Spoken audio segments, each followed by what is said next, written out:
and we'll get going here. Okay, screen share, let's see. All right, so the first piece of this two-part workshop, you guys, I'm calling it Set Up and Sell. And really the idea here is not for everyone to be generating online revenue. That's not in the cards for everyone, nor is it the goal. We have a lot of nonprofits in our fold, a lot of people that just want a portfolio site to showcase their services or their wares, and they just need a better representation of that online. Or maybe their goal or their conversion is actually e-newsletter signups, or foot traffic, or phone calls, or whatever it is. But what we need to have working for us is our calling card online, our website that is the last sort of stop on a user's journey. And so many of us are doing really well on social, or maybe just LinkedIn alone, not the whole gamut of social media platforms, or maybe it's our email marketing that's functioning quite well. But our website, where we're ideally directing people off of those other places to our website, where we've captured their attention and we're leading them to dwell for a long time and click through and go down the garden path to convert how we want them to, we're just not hitting the mark. We're losing them along the way, and it doesn't mean that we have to overhaul things entirely. We can really just make some small changes. So this workshop is designed for anyone. You don't have to be a marketer, but modern day communicators, salespeople, working professionals that have a need for a more focused, clear, compelling, and high performing website. And we often have people come to our website launch labs. Over the years, we've been running it for 6 years now, and they have so much, like 2,200 pages of a nonprofit website that they're married to every page. And our biggest challenge, to be honest, is not to find what they do really well, not to find the right platform or the budget to rebuild it, but to cut it down into the language and an offering that their people want, that isn't super overwhelming, and that's going to ideally get us where we want to go fast as users. So we're going to talk about changing attention spans and the demands of the customer a lot today and next week, because at the end of the day, it's about them, not us. So Social School has helped plenty of students over the years. As I mentioned, we are in the realm of trying to help you better tell your online story and sell whatever it is you want to sell. And my background is in journalism and media relations and PR after I left journalism. And it was just so apparent to me how many small businesses in particular had such a fantastic story to tell, but didn't necessarily have the tools or the know-how to bring that out of them. And big businesses as well. We've seen this 1,000 times, and I'm going to be unabashed in using examples of large organizations that I've seen or that we've worked with who aren't doing a great job of serving their people versus themselves in their digital properties. So our new marketplace, our academy is live. Our social club, which you are a part of, I'm so excited to show up for you there and for you to ask anything you need. This is our free online club. Down the road, we'll have our content club, which will be our paid community of content creators, but the social club is open. It's a way to get us off of Facebook groups and share. It's the knowledge share. It's the collaboration. It's the, you try this and I'll try that. Let's meet back on Monday type environment that we're in with entrepreneurship and particularly digital marketing. The last piece of our new offering at Social School is Social Market. I'm asked daily if I know anyone. So this is our way to pair you with the talent that you may need if you need to outsource. So with that, we're gonna dive in here. The idea today is that we want to take a look at the landscape. Again, if you've had experience with some of the big content management systems like Squarespace and Shopify, please, by all means, let us know, type those in the chat. And we're going to try and get you closer to one that really works for you, or to optimize and improve the one you've got. It's not going to be until part 2 next week that we look at integrations. So we're talking about things like chat bots, customer support widgets, even email marketing and form fields and that kind of thing, where to integrate social and other really powerful tools that we can tack onto our site. But the foundations is what we're looking at today. As well, next week, just so that you're super excited, we're going to look at things like navigation, a bit more of the user journey, And then some really important Google factors. So, SEO, load speed, mobile score, Google Search Console is newer for a lot of us, where we start to see how our website is functioning technically if we have Search Console set up. If that's intimidating to you, don't worry. You can totally ignore Search Console and get the foundation set and work towards it. Okay. So today, let's 3 pieces that we're going to talk about. First of all, the package and profit model. What that means is that we're exploring the top website platforms and the opportunities within each of them. And so importantly, how to properly package what you're offering for an online environment, if that's your goal. And again, it doesn't have to be for e-commerce, but it has to be packaging up your services and products better than you have been before. And ideally, this would be amazing, is if you today see, or you've started to percolate on an idea of where you've had a service and you're able to package it up and make it a product online, which is what I did 10 years ago to get out of service-based client work.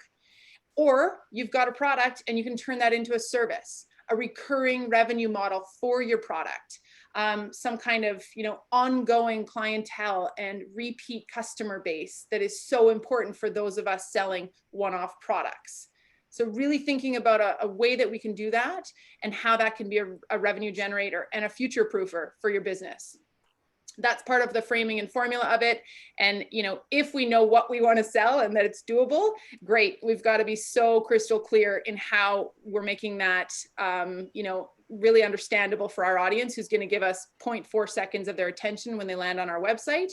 And they need to understand immediately what it is we offer and what's in it for them. And then we'll do a platform comparison. Okay, so first things, why e-commerce? The models that we've seen, some of the pivot stars of 2020, and then our unique value proposition. What is it that makes us different that our specific audience is going to care about? When we look at e-commerce, these are my favorite kind of overarching justifications for e-commerce and all the reasons we can move towards it or double down on it. We can build once and sell often, particularly for digital products or downloadable tools or coaching sessions, etc. It's that one-to-many versus one-to-one, which is the definition of scale, right? The old line, make money in your sleep. Well, yes. I mean, now you're scaling what you're doing. And so it's not just handshakes and conversations and phone calls and foot traffic. You build that thing once and you put it online, and ideally and you've made it so clear to one particular group that you're capturing eyeballs and hearts and minds of people around the world that resonate with that as well, or even just in your region. But at least now you're getting outside of your backyard that you were only able to service digital or physically before. And of course, we can do this in a way that ideally complements our existing business models and hopefully either creates a new revenue stream entirely or adds to our existing in ways that we've been hoping to do for a while. Now, when we talk about that global audience, just remember that start small and grow from there. But the idea is that we live in a time and a place, and we have the tools at our fingertips where that is entirely possible. I know for me as an entrepreneur in Calgary, Alberta for 10 years, navigating the energy industry is exhausting. There's a roller coaster there that I think we can all relate to. Whether you're in it or you're not, there's a trickle down. And I mean, this applies every region in every country can say this, that they've got their own challenges and that they're crazy not to try and find new audiences in new markets. And traditionally, those new audiences have been cold calling, males instead of females, or let's get into the boomer market instead of millennials, or let's expand to Red Deer with our paid ads instead of focusing so much on Edmonton. Well, if we can go way beyond that and think about Australia and the Arab Emirates and, Kiwis, amazing. There are so many people like your current audience that are far flung and they need access to what you have to sell. And just to answer Deanna's question, yes, there will be a link. And the Caribbean, thanks, Anisha. There will be a replay of this video posted in the social club after today. Okay, so what are some models? I'm going to use a few examples here to illustrate these, but for me, I find there to be 4 main buckets. You've got your online store. which goes without saying, the digital product delivery. So I'm packaging up, you know, MP3s of my album, or prints of my artwork, or digital courses like I sell, or PDFs of my cooking 12 cocktail recipes for Christmas that really complement my blog. And now I've just monetized it. So many digital products, and they're not all what we think they are. Memberships. Now this is, maybe this should be number 4, because it's everybody's going towards memberships these days, and that's great. I'm sure you're a part of many. And if you look at your Visa bill every month, you'll realize you're part of more than you think, because this is the model for Netflix and Disney Plus and Spotify and all the things you're subscribed to. Your TELUS bill, you're a member, really. And if we use that word instead of subscriber or customer, we're starting to tap into an emotional connection that we're going to get to in a minute. But memberships essentially are so powerful because they have that recurring revenue piece. I just joined after 3 years of humming and hawing. Lucy Dunn is a fitness trainer. She was based in Calgary. She's Australian. She just moved to the island with her wife, and her company's called Dunbells. I don't know if anyone's part of Dunbells, but she's so awesome. And I'm watching Lucy's model because I'm part of this 8 weeks, like, get your pants on and go work out group and program. And then, but the messages are starting to trickle in about what happens next. So of course, she'd be crazy not to graduate us through this core marquee program to start into a monthly recurring revenue. And why wouldn't more of us do that? You think about the wedding planner, the florist, the service-based company, the dentist, the Botox injector, anyone who has the grass cutter. You do something for someone, and you're hunting all the time for new leads in the top of your funnel, at the top of your bucket. And when you've got this recurring or this existing customer base who hopefully loved what you had to offer, and you're never going to see them again. So, you know, why aren't we thinking about the florist who could create a subscription model where all it needs to do is capture that fellow's anniversary date, his wife's birthday, and his boss's whatever, and reach out a month in advance and say, hey, I've got 3 picks for you. What do you think of this? Or, you know, a box subscription of local Christmas goods. I was like, why doesn't this exist? I am too last minute. I hate shopping on Amazon, but why isn't there someone who knows me enough that I can be a part of a membership where I've given them a few important dates? They know those in advance. They send them to me, and I get to pick and choose from what they have to offer. It's guaranteed money. Same with, again, those recurring service models. The chiropractor who's going to sell you on a plan for 6 weeks or 8 weeks instead of just, you know, sending you one bill or charging you once and then crossing their fingers that you come back. So really expanding our ideas on what memberships are. They don't have to all be digital, but they can be sold digitally or at least packaged up and promoted that way. And then finally, courses and coaching. You guys have seen this as much as I have. A lot of people, especially in our new current and future digital world, moving towards kind of packaging up their expertise into a coaching program, which is super smart and goes without saying that it costs them less. They're tapping into that build one, sell often, one to many versus one to one. And there's no shortage of you know, programs and tips out there for how to best leverage those and monetize and maintain your membership base. But all important ideas. And a lot of these overlap too. So, okay, let's look at some examples. So some of my so-called pivot stars of 2020, and we're heading into 2021. I have been working with Banff and Lake Louise Tourism for years, and I just love some of their businesses. They have unique challenges in this tourism destination than we do in a city just an hour away. But of course, COVID was a universal challenge. And Banff Hospitality Collective, that owns a handful of restaurants and, you know, entertainment establishments, they made a fantastic page on their website. So it wasn't a landing page with its own domain or its own domain extension, like, subdomain. It wasn't hard to build. They just added a page on their site. So domain extension is what you see at the bottom there. banffcollective.com/takeout, new page. But what a brilliant page they can direct people to specifically. They can build site optimize or search optimization around it. They can run ads against this page. They can have every single restaurant in their fold promote it. Oh, there's Kendra. And Christelle's doing Lucy's program. Amazing. So with this page for Banff Hospitality Collective, they were so quick and beautiful, brilliant, concise. delivery, in showing people, you know, takeout options, gift cards, curbside pickup, and just giving people the information that they needed. They don't need much in some cases. They just need it to work, and they need to be able to find you. This is where I harp on about Google My Business all day, and I won't go there today, but it's such an important tool for us to have in order, because it gives people that same kind of idea, the stuff they need to know right away. But what are you doing on your website that does that? Another example here, this time online store combined with a membership club or a members group that Eau Claire Distillery created.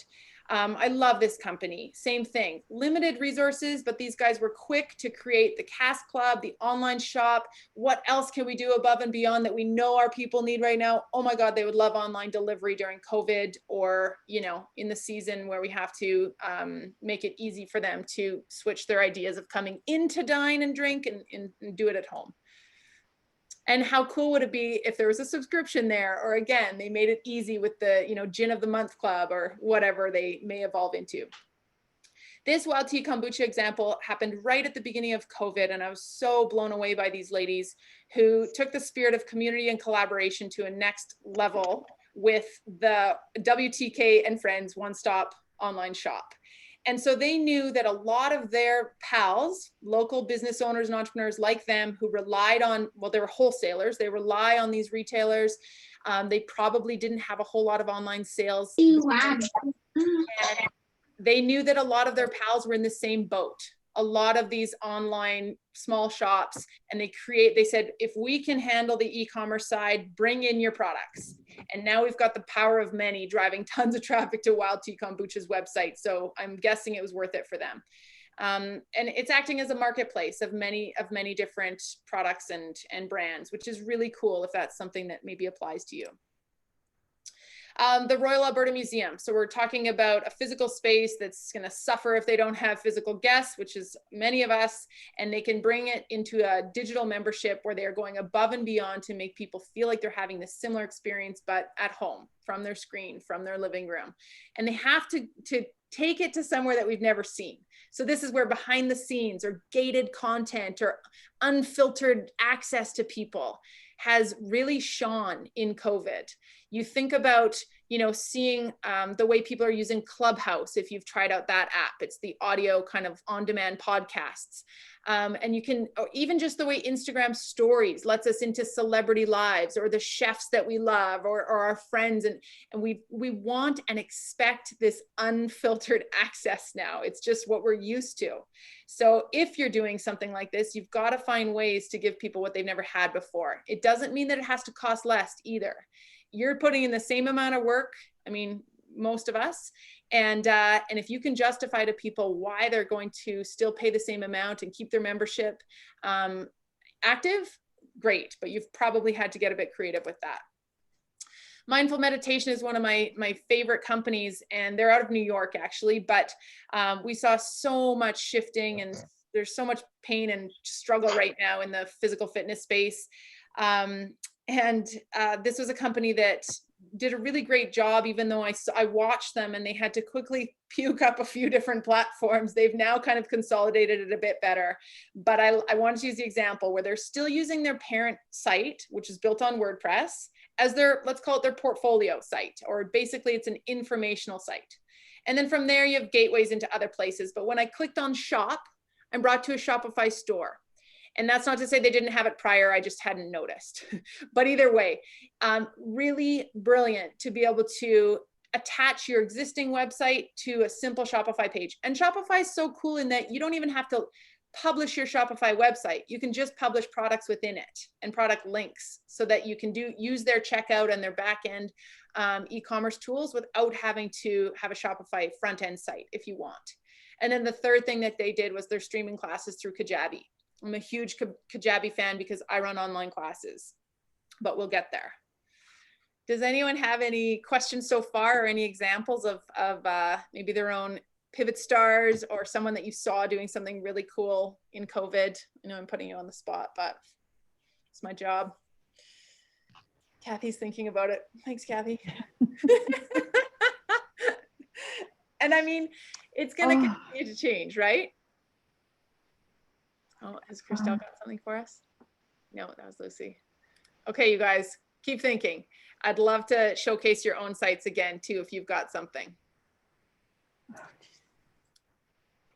All right, framing and formula. So what does this mean? Well, if you recall, we're talking about essentially what it is we offer and getting really clear on that and why it matters before we go build this big site and we worry about user journey and experience and navigation and all of that.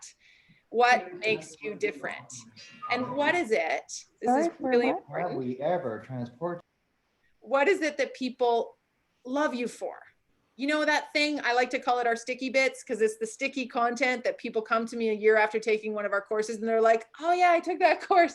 That worksheet was so good. And I'm like, oh, what about the whole 5 hours we spent together? No, it was that worksheet that really hit it home for me, which fine, it's templates, it's tools. But what is it that you do that people don't forget? And hopefully you know the answer to this. Because really what I'm asking you is, what do you do and why should I care as your user? And my editor in the newsroom said to me every day that I'd go to file my column and I had to write 10 stories minimum per day about what people were doing in the city, openings, closings, galas, fundraisers, you know, gossip, etc. And very often I was told, I don't care, boring, who cares? Tell me more. Well, you know, it's a new pizza restaurant and they're opening in Kensington. Tell me more. I don't care. There's 30 more doing that. Nothing like a cutthroat editor to remind you that it's actually not unique enough, or that this isn't going to turn heads or stop someone scrolling in their feed and make them click through and then also hang around and dive in. So what are you leaving with people with? And great if it's a thing. So your skill, your product, your customer service, awesome. You know, you really stand out with your people. And hopefully that's reflected in your Google reviews and your revenue and your ongoing customer base. Amazing. But what if it's a feeling? What if we can get emotional here? And you're thinking about, you know, the relief you provide someone, or the surprise or delight, or, you know, happiness, joy. Amazing if you give them a sense of belonging, because now we're talking about, like Lucy does so well with her dumbbells, fitness bells, is this sense that they found something that they really missed and didn't know was out there, and hallelujah, this is exactly what I've been looking for. I need not look any further.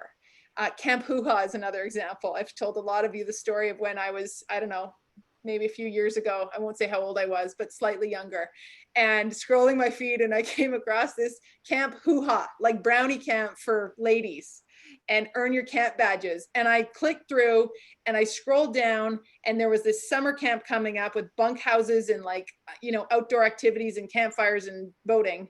And I was like, I was throwing my credit card at my screen. And how often do you do that? I'm pretty skeptical. I say I'll come back to things. I never do. She caught me on that first go round, and I was like, lay my $400 down. I'm coming to summer camp. I didn't even invite anyone. I didn't realize how desperately I needed that, wanted that, but it felt like this awesome kind of joy. So if you can name those feelings and you can start to think about the emotional side, now we're getting somewhere, and your site and your offering will shine, because it's going to be so much more than surface level selling, where you might as well go buy an ad or put up a billboard that nobody cares about. So the brands that are really understanding and nailing this are those that understand that actually our emotional attachment to their product or service goes deeper than the actual attachment to the product. So while I'm attached to my Apple phone, sure, I'm attached to the brand because this brand has helped me create a business and revenue for my family that, you know, I love, or a business that I love. And I could care less what the device is, but I will never switch to a different type of phone, no matter how good someone tells me the Samsung is, because of my emotional attachment to this brand. I feel like I belong there. I feel like it understands me. It's changed my life. I feel like I have a stake in it. You might feel this way about some of your favorite local retailers. They put out a new sweatshirt and you can't wait to buy that edition. And you support them and you like them and you will follow them no matter what they say or do or where they go. And it's rare, but when we find those, it happens. Maybe Apple's not the best example, but hopefully you have some of those in your realm that you can think of. And the ones that I think, if we were to be honest with ourselves, that really, really are hitting the mark here are the ones that let us in. So we can see into the company somehow.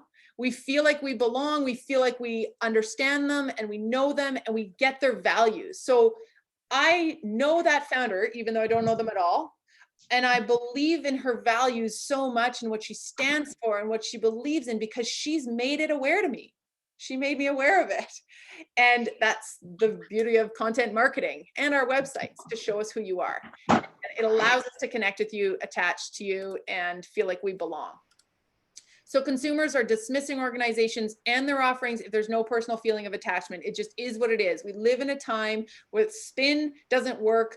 Forced brand marketing, we turn away, we turn off, we unsubscribe, we filter our ads, we block, and we don't trust. The mistrust has never been higher. If you look at a trust barometer of, studies that are done every year by giant PR firms and reputation management organizations, you will see that corporate trust, banking, political, academia, all the things that we used to hold on high and listen to what they said have eroded to such a degree that we trust each other and we trust our instincts.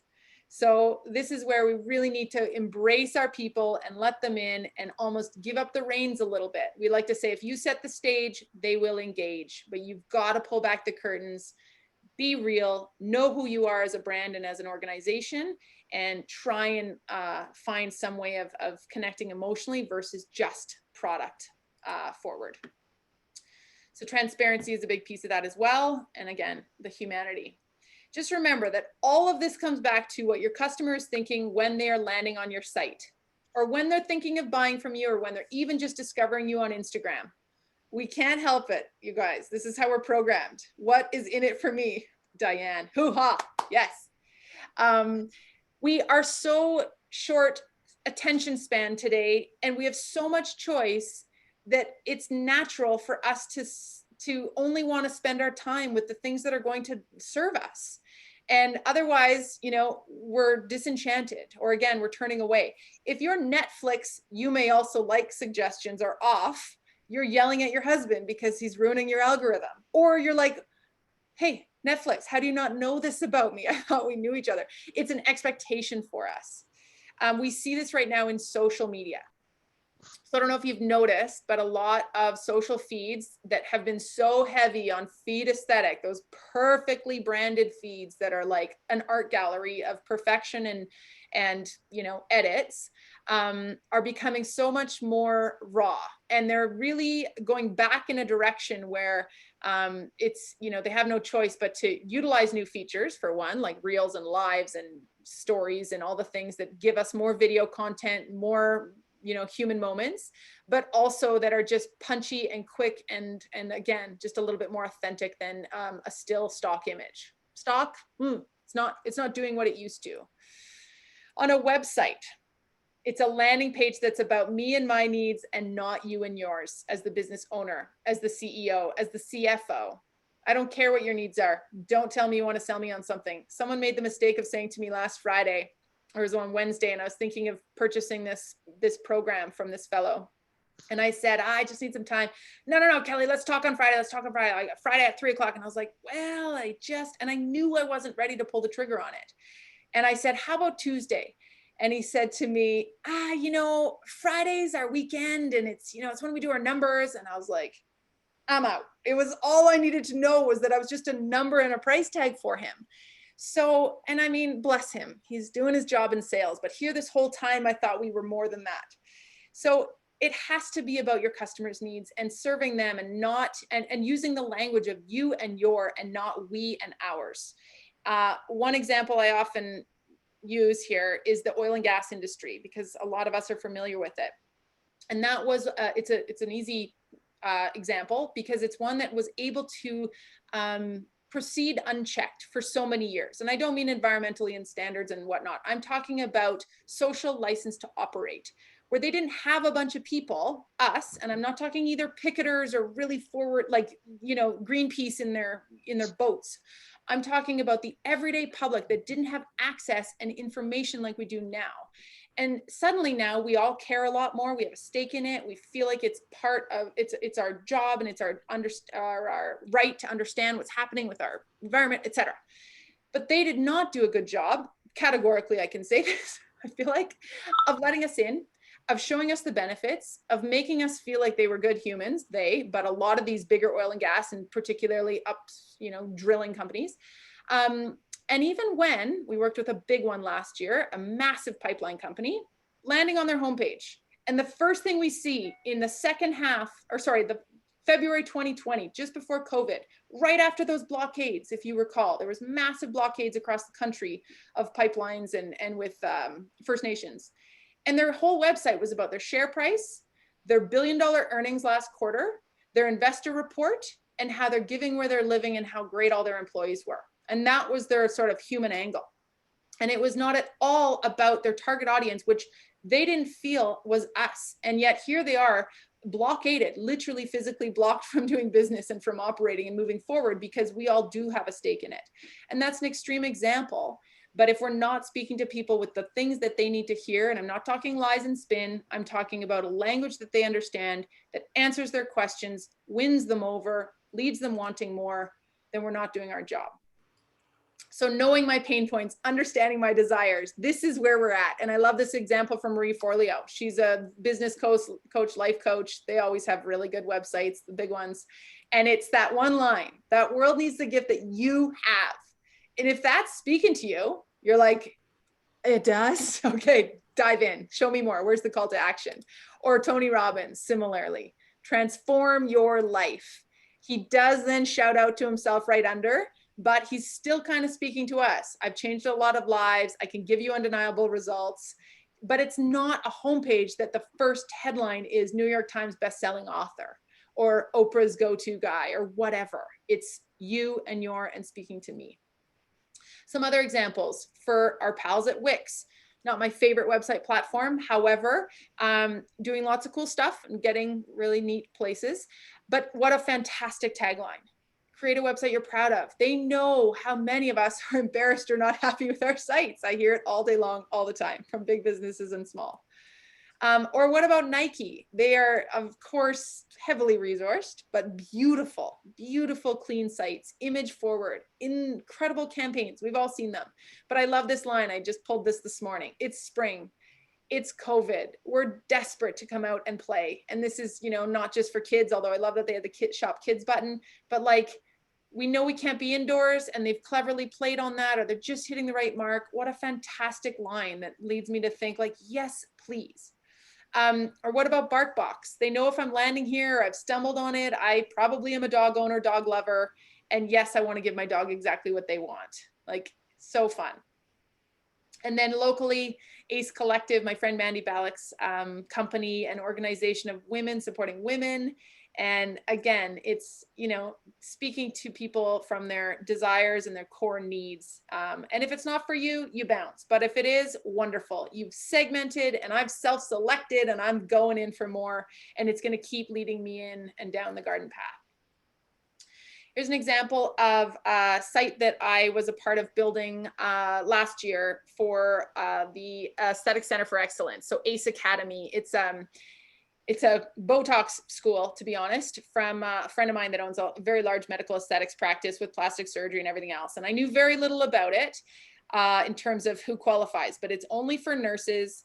And we had to speak to them on their pain points. So we put on our nursing hats. We did some research in the industry to discover what those frustrations are for the nurses who would be drawn to this program, to leave the Alberta Health Services line of work and to go work privately, lucratively in a medical professional office or a medical aesthetics practice. So it's not for everyone, but again, if it is, we had to speak their language and we had to point out this idea of like promoting yourself, advancing yourself, taking the right step in your career, etc. As opposed to, they've changed the headline now to read, welcome to a higher level of medical aesthetics. So that's a bit more, self-promotional, but that's okay. The tagline used to say, again, promote yourself. So I think you're probably getting the idea here, but it's about them and the problem you're solving. It's about dropping their shoulders.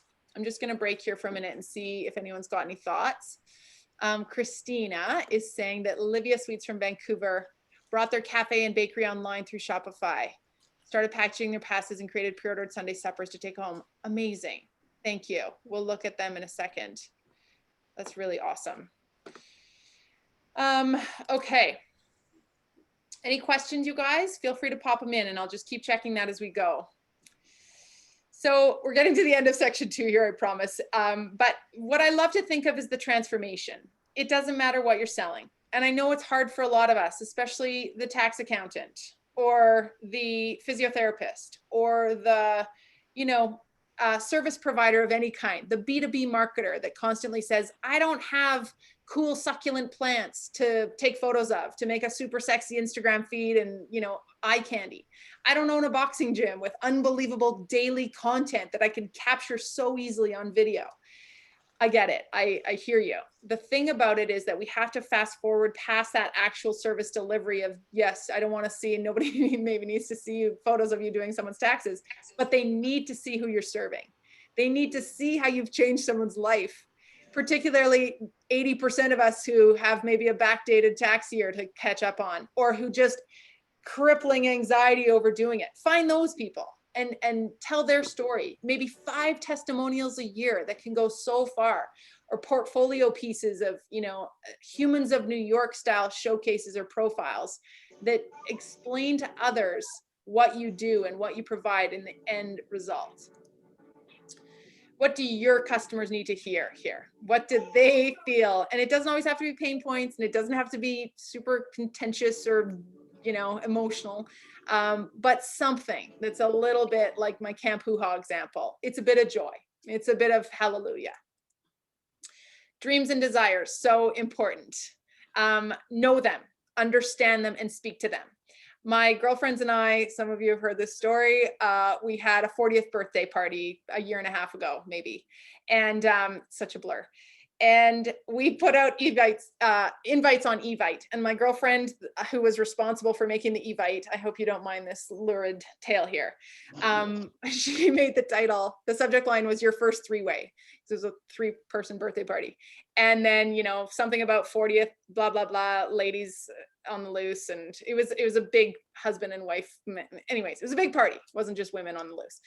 So funny enough, we started getting these screenshots sent to us from our friends who opened the invite, the Evite, on their phone. And a few of them had been targeted with ads that were for dresses for older women. Literally, that's all it said. Dresses for older women. And then you click through to this horrible, Amazon site that had these frumpy dumpy moo-moos for us 40-year-olds.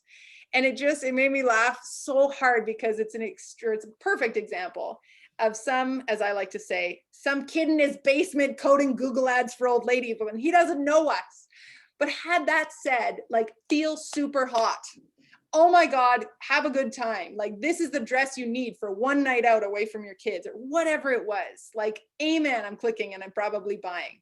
So understanding your people is so important. And of course, you're going to know those surface level desires and needs, and then what's in the iceberg beneath. You're not going to jam right in at the iceberg and say, I hear you're 40 and tired and exhausted, you need a nice dress, but you're going to find a way to cleverly write it or position it that really, really works. So this is what happens when someone says, so what do you do, right? And we say this a lot, or they're saying it every time they click on your website or a listing or a Google search results, or even a social post. And what they're really saying is, what's in it for me, right? I mean, we're curious, but even if you're clicking because you're like, who's behind this company? Well, you're feeding your curiosity. Or maybe you're also, on your way to find just the perfect gift or the perfect dentist by clicking that link. But usually we're serving our own needs and filling our own brains with research or information or solutions. So this is where our 6-word formula goes a long way. We've talked about this, we've used this guy for years, and it works like a charm. So I or we, some form of the word help. You teach, you show, build, transform, deliver, whatever. Who does you help? And be specific here if you want. Divorcees, millennials, high school aged kids, marketers. Achieve what? And as tight as you can keep this, the better. And you can always play with it after. So for example, Marie Forleo's the world needs that one special gift that only you have. Her longer version of that might be, I teach people to bring out their one special gift that only they have, or something like that. But of course, when we're writing our answer to, so what do you do? We want to keep it tight. I help entrepreneurs tell their online story to sell more. It's terrible. I need to work on mine. Jonathan Fields, I help people live a good life. He's an author, a podcaster. He runs workshops and does tons of coaching. But what a wonderful way to say that. And what I'm going to say to that is, whether virtually or in person, wow, how do you do that? Or what do you mean? Or tell me more. In the same way that my editor would say to me in the newsroom, yeah, tell me more, in a good way. Lead me clicking through.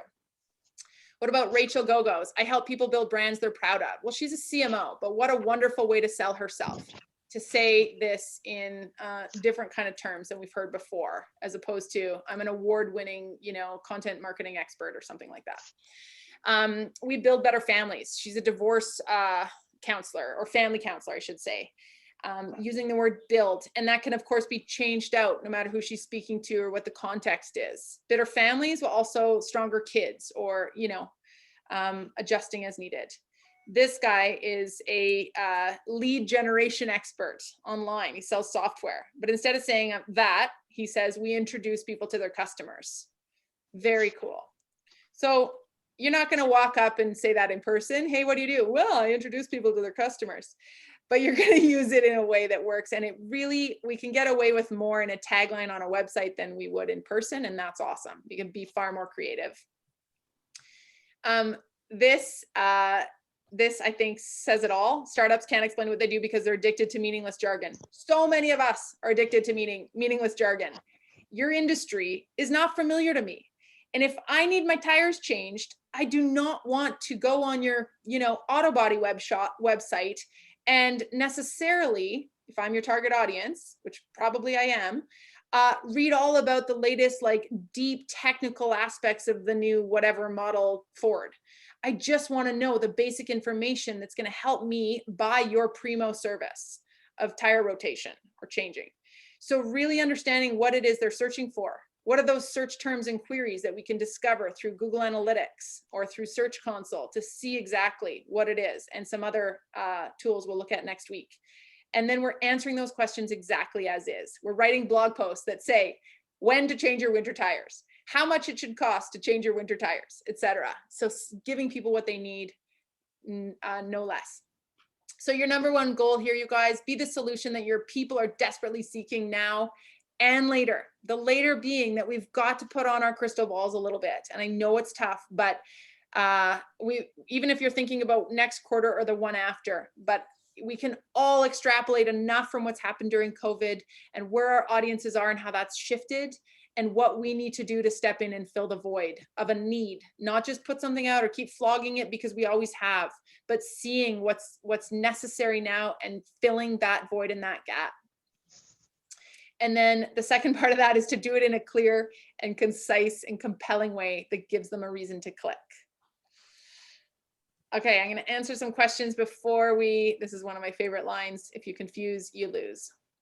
Before we dive into our platform comparison here, let's just see. I see Diane's question. Will we do SEO in this class? Not really. We're going to be talking a little bit about those Google search items that I mentioned. So some of the factors that weigh into our online business, like Google Search Console, keywords, titles and navigation, but not a deep class in SEO.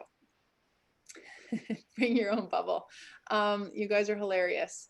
Renting out one of my glamping tents. Okay, great. Thanks, Natalie. Awesome, Samantha. Thank you so much. You're on Wix. You're proud of it. Amazing. I'd like to build an online store. Trying to decide whether to build it with Wix or Square. Thoughts are appreciated. I'm going to say that what I have built on Wix or worked with on Wix has been limiting. They have some killer ad campaigns out right now. And I just read an article yesterday about one that they're doing where they're slagging WordPress, which was kind of interesting just from a campaign brand standpoint. But I still feel like they're falling short. And I honestly, some of the best things to do is go into forum discussions, because what I learned about modern day Wix, and I haven't worked on the platform for 8-9 months right now. But what I learned in the comments to that WordPress versus Wix article was so eye-opening, because a bunch of Wix users weighed in and they're like, no, this is a joke, doesn't do this, doesn't do that, doesn't do that. So always a Google article or just a Google search of this versus that can teach you so much if there's a few things you're curious about. My own experience is simply that Wix is limiting. It doesn't do what some of these other sites do. So just, and I'm not telling you to go to Shopify or Squarespace because they are the Mac Daddy confusing ones. I'm telling you to go there because they're solid and they're growing all the time and they don't have the same kind of issues that Wix does, which is a little bit more Mickey Mouse. Perfect for starter, but if you're starting to do online sales, you're going to run out of features over on Wix. Kathy, we'd love to offer virtual live shopping experience for customers. Awesome. Thinking if possible, setting up a real shop under a tent in my backyard. Got it. That's where the tent conversation comes from. If the Fiber Festival vendor markets are canceled, why not make it possible to at least have a personal virtual experience? So cool. I'm sure you, like me, you guys have signed up for a number of virtual events, whether it's conferences or fitness classes, and you've started to see what's working and what's not. And the ones that to me are really solid are, well, to be honest, like a Peloton. I hate to say that because we know the spin gyms locally are the ones that we want to frequent. But I've watched my Peloton, my husband's Peloton membership just expand and expand and expand to offer more of the things that people want with such high quality. So what is it that if you're going to offer a virtual experience, people need and expect? And it's okay to trial and start small. It doesn't have to be perfect out of the gates and gigantic. You know your people and what they would want, but also, you know, being sure that it's not just more noise and more work for yourself. Christina, I have a Wix website, but love it, not for online sales. We link to our Shopify site and love it. Amazing. So there you go. Linking to Shopify. Now, I would assume that your Shopify site has to have either a subdomain. So that's where you would have, say, shop.xyz.com, or that you're embedding those Shopify products into your Wix site, if that's an option. But better if you can have it all under one domain. The example I showed earlier of mindful meditation is confusing because they have now multiple subdomains. It's confusing at Social School because I've had to do this too. I have socialschool.io as our parent website, but our academy is hosted on Kajabi. And I didn't feel like Kajabi could be the solid enough main website at first. Now I'm starting to wonder that we are academy.socialschool.io. And then our community is community.socialschool.io because that's hosted on Mighty Networks. So, I mean, sometimes you have to do that. It's not a terrible thing, but really be conscious of how many domains you're creating. Subdomains are fine. They're all part of the same boat. So they're all going to level up your SEO together, but you don't want it to be an entirely different domain. Okay. I will come back to the questions again at the end here, you guys. Let's keep moving. So platform comparison. What we're talking about here is content management systems. And really that just means that it's one that you can manage and update yourself and build. The opposite of that is the one that's coded from scratch by a developer and you don't have the keys to it. And it's really frustrating and not the way to go forward anymore. We are not in a land where templated websites are a thing. I mean, they are, but that's what a lot of developers that are still hanging on to custom coded websites, in my experience, and charging hundreds of thousands of dollars for them, will tell you. It's very templatey. It looks very out of the box. Well, sure, if you don't customize it a little bit or find one that's really working for you, or update your assets and your photos with, you know, stuff that's your own, yeah, it's going to look like a template or something from a stock site. But we really want to have the keys to it. It needs enough updating and regular maintenance and management and fresh content that you can't have that outsourced to the point where you're paying someone by the hour every time you need a small change. So the good news is it's a great time to own and optimize your own awesome e-commerce enabled website. And again, if it's not e-commerce, that's cool too. You don't need to code. You don't need to be a professional or developer. Everything I know about online websites is self-taught. And it is the most empowering thing when you learn how to build and launch a website, even if it's one landing page. There's nothing you can't do, I swear to God, because now you can bring any idea to life. You can bring any client's idea to life. You can make an event site. You can take that little Etsy store you have where you're relying on Etsy and their URL, and you can make your own. And again, you have this permanent kind of landing page and calling card on the internet that is where you're directing people, and you own it. And it's different than paid media. It's different than a channel that you don't own like Instagram and Facebook. It is your owned content. So we've talked about these already, and this is the ones we're going to focus on here are Squarespace, Shopify, and Kajabi. But just before that, I will mention WordPress. So WordPress hosts 40% of the websites on the internet, and latest count, that's apparently 75 million according to WordPress. So it's very powerful. It's got, a system where you buy a template again, or they're a free template, and then you add plugins, also known as sometimes widgets, but you're adding in these plugins, and it's all open source. So basically, WordPress is a foundation, and they have their basic operating system that they're updating all the time. And then they have this world, this huge ecosystem of developers and coders who are building plugins. So whether that's your gallery carousel plugin, or your calendar plugin, or a booking tool, or some kind of really neat slider for your homepage, there's endless plugins, a membership plugin. But if those don't all speak to each other, and you're not capable of staying on top of the security and the updates, and that's both the theme and those plugins and the hosting of it, so now you've also got another host, you are going to be in trouble. There are so many security issues around WordPress sites that aren't managed properly, and you can't. The only thing I was outsourcing when we had a WordPress site still was the security and maintenance of it. And it was literally just those updates I mentioned. And it was $500 a month, because I just was like, that's one thing that I need taken care of. And it would still crash often. And it was still getting 300 brute force attacks by the hour all night long, and we had to block the entire country of Russia. So they're vulnerable, they're complicated, they're powerful, but you've got to know what you're getting into. And some people will disagree with me and say, no, my WordPress site is super simple, I got it dialed perfect. But as soon as we start layering on a bunch of different pieces and not paying attention to it, those are the sites you visit that are broken, and you're like, oh, this person needs to get in on the backside. So with Squarespace, Shopify, Kajabi, Wix, many others, we've got any kind of true content management site that's closed sourced. What it means is that there's a company called Squarespace in New York that is not allowing anybody else to edit the code and add, templates or plugins. It's very secure.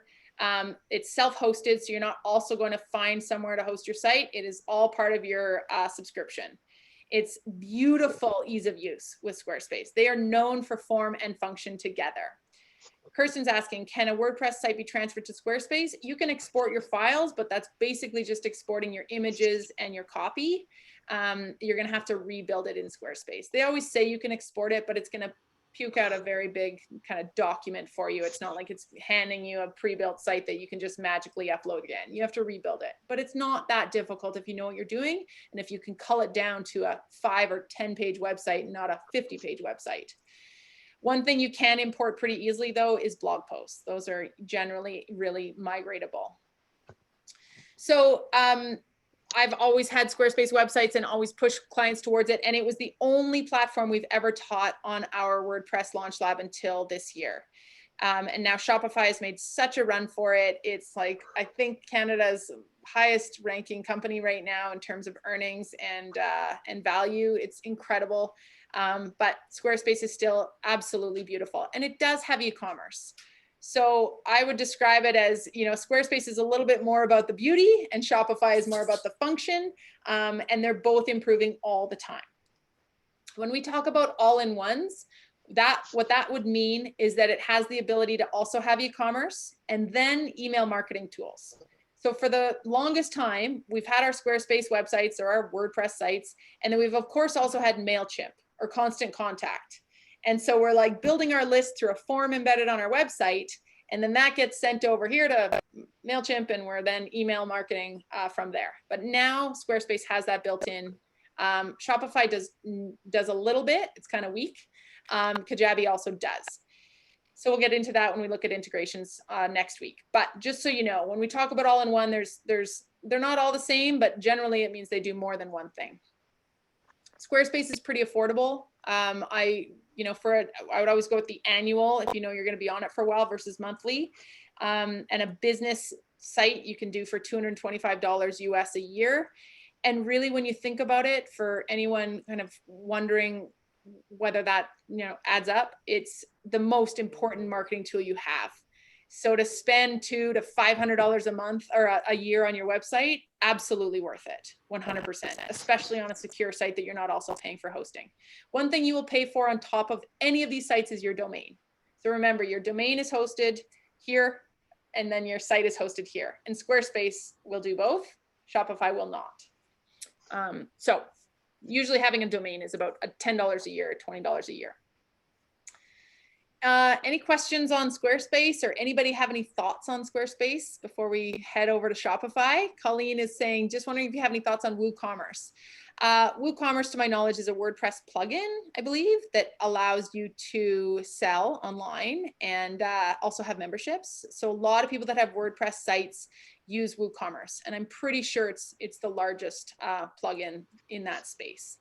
I haven't built a site with WooCommerce, but I've been a part of a lot of programs that use it, and it seems to be really seamless. And just remember that any of those plugins that have big functionality like that, you're going to be paying an annual subscription on. So I bet WooCommerce is a few $100s a year, if not more. They're software tools just like the rest of them. So any integrations that are worth their weight are going to have some kind of fee. Okay, Shopify. So many beautiful sites out there using Shopify. And I'm so excited for the Shopify website launch lab, because as I'm building the materials, I'm just discovering more and more very significant sites. Like Nike has a Shopify site. It's not their primary site, but it's one of. Herschel, built on Shopify. You can Google this as well and just see shops built on Shopify, and you'll see really, really cool examples. If you are considering either with us or on your own what platform to join, absolutely do those types of comparisons, or go in and see example sites. Squarespace has a whole blog about sites built on Squarespace, so you can see, and you can also see what template they're using, which is great. Colleen saying yes, quite costly for WooCommerce. Okay, so with Shopify, again, it's got a lot of backup. Like, this is not a platform that is going to falter. That's another reason that with some of the smaller ones, Wix isn't small, but some of the other kind of fledgling CMSs or that are claiming to be the bee's knees and all new, I am not interested in building a site on a content management system that's going to disappear or fail. You just can't go there. So the fact that Shopify and Squarespace have both been around for 15 and I think 12 years respectively is really promising. They have huge investment behind them. They're constantly improving. They have massive teams and global offices. And they're adding really neat stuff all the time. One of my favorite blogs is the Squarespace blog, because not only are they talking about their own new things, hey, look what else you can do this week or this month, but just, again, case studies and examples that you can generate so much inspiration from. So I would really encourage you to look through the templates. If you're looking at a Shopify site, I built a couple for some clients over the summer, and I got lost in their templates for like 2 weeks till I finally had to stop myself and just pick one, because they're beautiful and they've come so far in the last few years. Like, the first sites I ever built on Shopify, probably 6-7 years ago, I was so unimpressed. And now it's just like far and away an unbelievably easy site to build on. And you can get your Shopify site up and running, I swear, in a few hours, particularly if you go through the process we're going to look at next week, or in our launch lab, where you're mapping out your nav, you know what pages you need, you've got the copy pre-written, and we're not talking thousands of words. We're talking like 500 words per page max, with headings, subheaders, paragraph text, leading people in, and you've got some beautiful photos or imagery, and you're off and running. The hardest part, just like posting an e-newsletter or a social post, it's getting the assets in advance. And if you've got those things ready to go, my friends, you are so far ahead of everybody else who's just staring at their screen going like, what goes where? So a lot of wireframing on paper is what we do, pencil drawings of what each page might look like and where those links go. I have an entire book where I just wireframe every single landing page, sales page, e-newsletter before I write it, or it just becomes a total gong show. So working backwards from your end result, but we'll get there. Lindsay's asking, is Shopify a standalone platform, or does it work via a Squarespace site? I don't think that Shopify and Squarespace play well together. But having said that, I will look into this for next week. The option that I mentioned earlier, where I believe it's $9 a month to not publish your Shopify store, so that would be like your actual Shopify website. They call it a store always, even if it's not a store. And you just built your products on there. So product 1 through 10, image, name, price, link. You can pull that product and embed it on a lot of sites. I'm pretty sure you're going to get the embeddable code that you could put it in the embed widget or element in Squarespace, but I'll look into that. We'll try it out actually. We'll see if we can cross-pollinate those two sites, because I don't think you can do that from the other way around, but I think that Shopify is so friendly with their ability to host your online sales that they want to make it dead easy for you to put it in your email footer if you want to, and just constantly be selling. The other thing about Shopify that I should mention is just how well it integrates now with Facebook and Instagram stores. So it's incredible because you can, from your Facebook and Instagram page, connect to your Shopify shop, and you don't have to duplicate the two. Okay, Kajabi. Now, as much as I love Shopify and Squarespace, I really love Kajabi. But again, that's because I'm really interested in memberships and recurring revenue, and also online courses or digital products.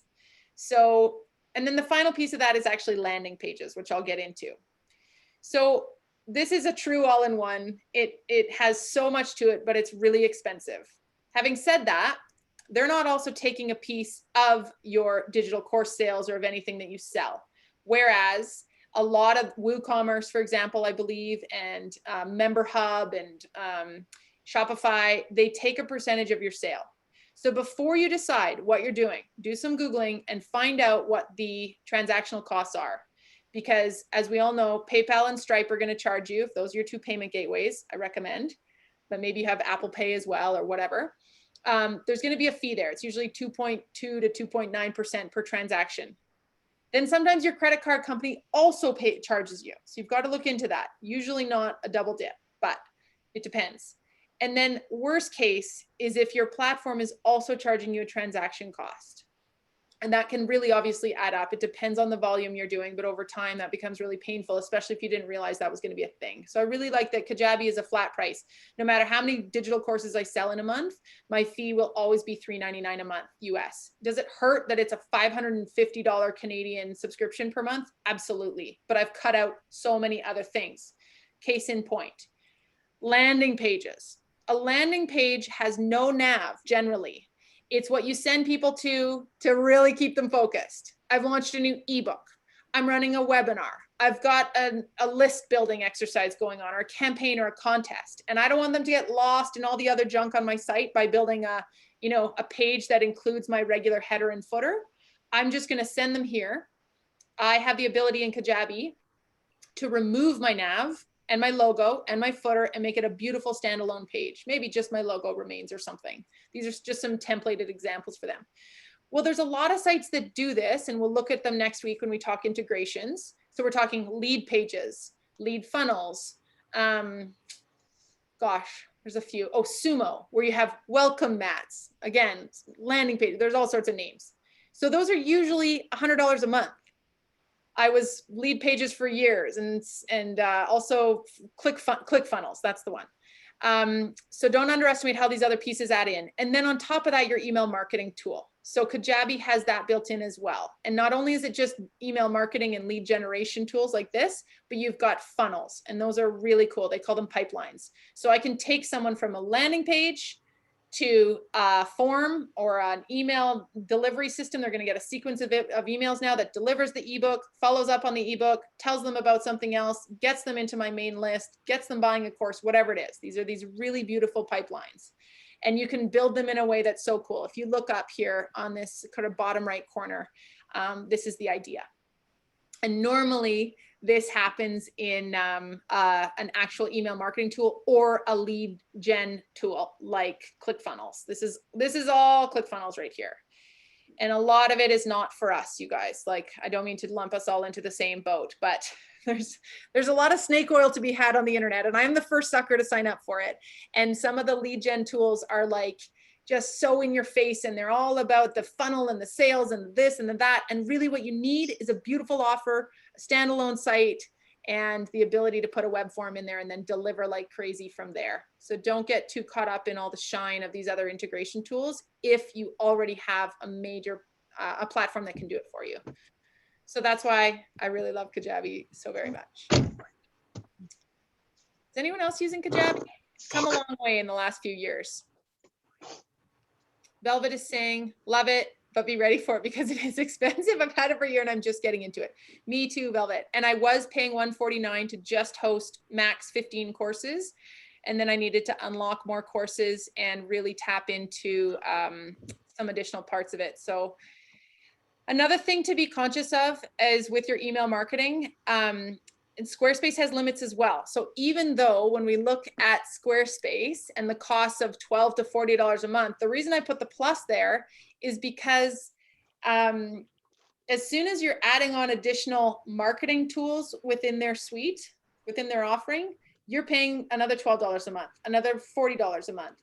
So it can really add up. And the other thing that they'll get you on, which drives me crazy, because they're punishing you for building your list, is when you get to 1,000 contacts, 5,000 contacts, 10,000 contacts, you're constantly paying more and more and more. I just left Infusionsoft after 7 years of paying $400 a month there. That was my I called it my employee, my first employee. I've had it for so long and it was so good. But it was primarily e-commerce. So I could build my product, my shopping cart and my checkout pages, and then do all my email automation from there. And as my list approached a certain number, they just kept increasing the price. And it just drove me mental because it was almost like this I was like, what is it going to get to $5,000 a month? You're going to take a piece of? And they were also charging transaction costs and everything else. So it drove me nuts. Whereas Kajabi doesn't do that, which is awesome. JD is asking, do you think there will be a little need for full stack web developers going forward? Yes, I do think there'll always be a need. I've been finding that, you know, a lot of us front-end marketers, I would call myself, who don't speak code and I'm not a trained developer, I always find that I just need a piece of this changed or that, you know, edited. And beyond that, I mean, there's just a wealth of companies that need custom built websites. It's just that most small businesses, and probably most of us, I'm guessing, don't fall in that category. And you know, don't let me scare you off of WordPress either. My site, my current socialschool.io, is built on a company called, or a platform called Show It, which is powered by WordPress. And but that's because, again, I've been on it for so long and I know what I rebuilt it in a way that I know what I'm getting into. But and likewise, working with some organizations that maybe they need a really like integrative map, or they need some kind of booking tool and they can't embed it from another tool. And they just need it to be built on WordPress where they can find that plugin. So in the end, if you're in a place where you're building a Squarespace website, but you need a lot of custom features within it, and now you're embedding your like Acuity scheduling tool and your, you know, I don't know, other kinds of paid third-party apps, you could be up at $200 a month pretty quickly. So again, doing your homework and working backwards. We'll get into, again, some of those integrations next week. Have I totally overwhelmed you guys? Because we're coming at the end here. No problem, JD. Anyone have any questions specifically about platforms, or we can go back into, you know, anything about the old emotional connection if we want to get really real?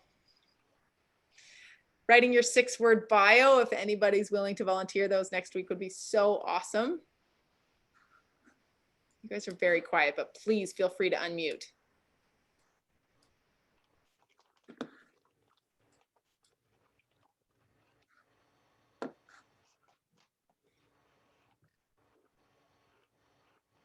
Oh, thanks, Barb.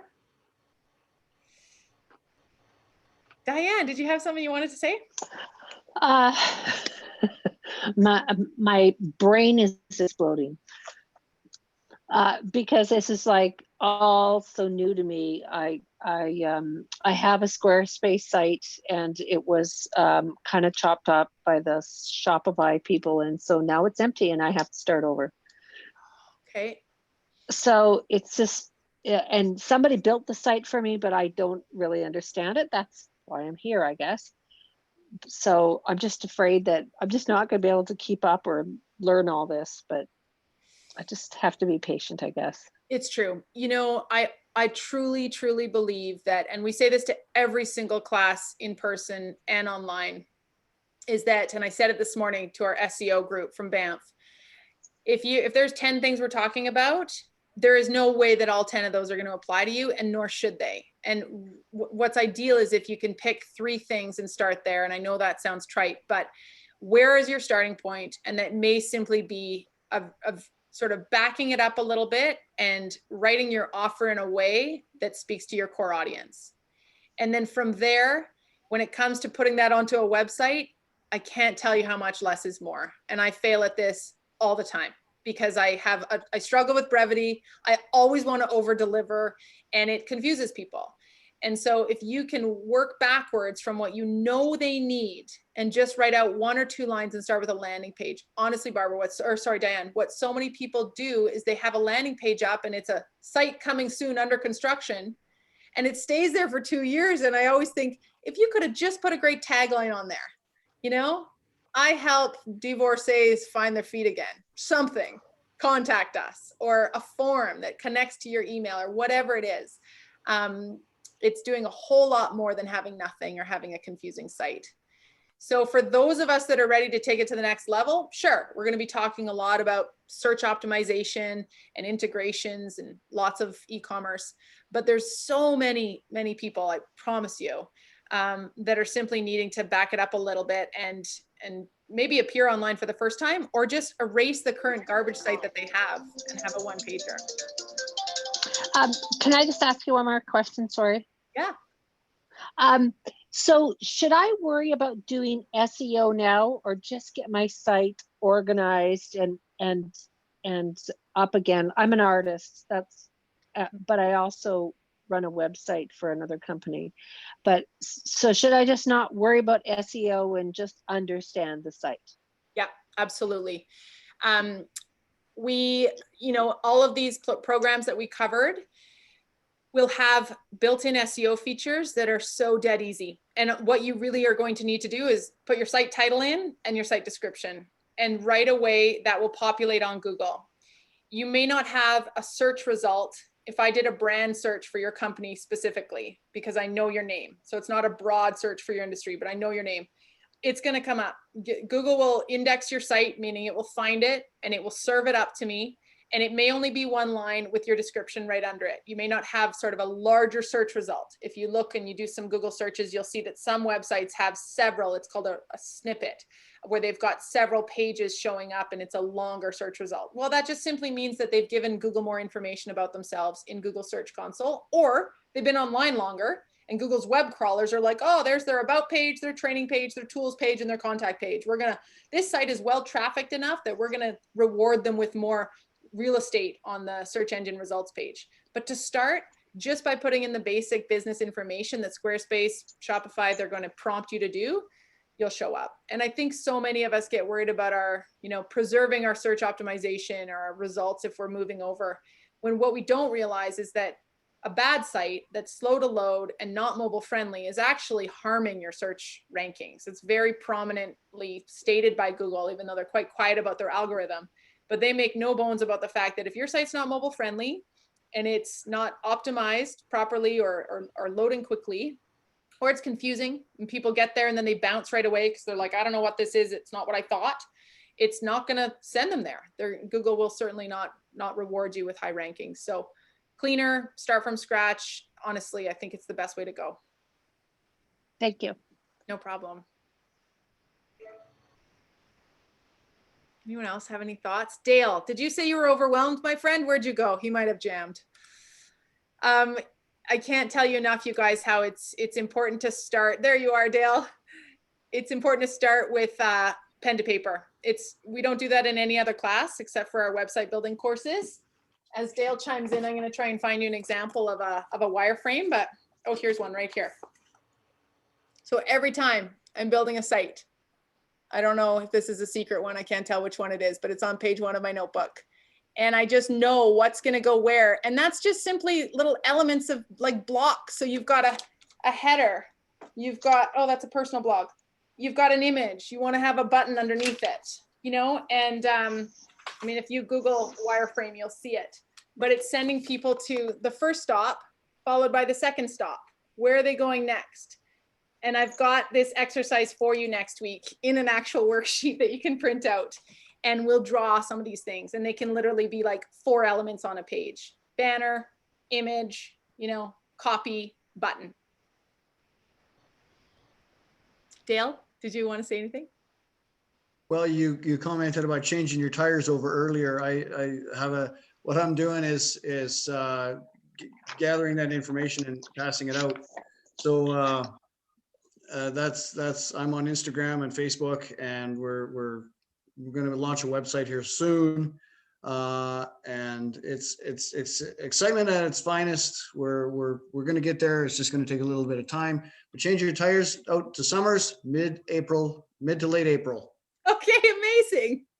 Now, I hate to generalize myself as like the stubborn wife who bought the car her husband hates and now is charged with changing her own tires and maintenance and everything else. And I just couldn't care less about it. But if you can create a few personas and generalize the crap out of people like me and put a name to me, this is how we really speak to our people. Because if you've got, Bill and Sean and Kelly is the me, who is all the stereotypical things you can assign to me, including the wine I like to drink. So you can start to paint a picture of who I am in your head, fake or real. And then you can speak to me in a way that is going to land so acutely well, then you're winning. And again, solve my problems, not yours, right? And no one's doing it, for the record. I have looked for auto body shops, Calgary, East Calgary, and I'm like, they're all the same. And if I saw one guy, or one person, I should say, that was blogging about those things that were helpful, it wouldn't matter if there was 50 spelling mistakes and the site took 20 minutes to load. I would just be thrilled that someone was solving my problems in a way that wasn't condescending or irrelevant, Well, I don't necessarily want to take up the time and promote myself, so I won't give you where I'm at, but unless you're good with that, I don't know. No, pop it in the chat. Please tell us your business name. We'd love to know. Done. Okay, great. Okay, you guys, I'm going to answer a couple more questions here and then we'll wrap. I don't want to take up your whole afternoon, but I'm so thrilled that you're here. Thank you. Harry's using Yoast. Good job, Harry. If you felt like telling us anything about your experience with Yoast, I'll bring in a few screenshots of Yoast next week for anyone who is on WordPress and you just want to see what that app does. It gives you red light, green light, yellow light on every page about how well you're optimized, which is pretty great for anyone interested in SEO. Kathy needs to get her Squarespace website out from under construction. Baby steps, you guys. One page. Turn one page into 3 pages. And I guarantee you, if you build one page, you'll be like, oh, I could quickly build a contact page. And actually, I can build an about page. And before you know it, you've got a few. And somewhere to send people, which is really awesome.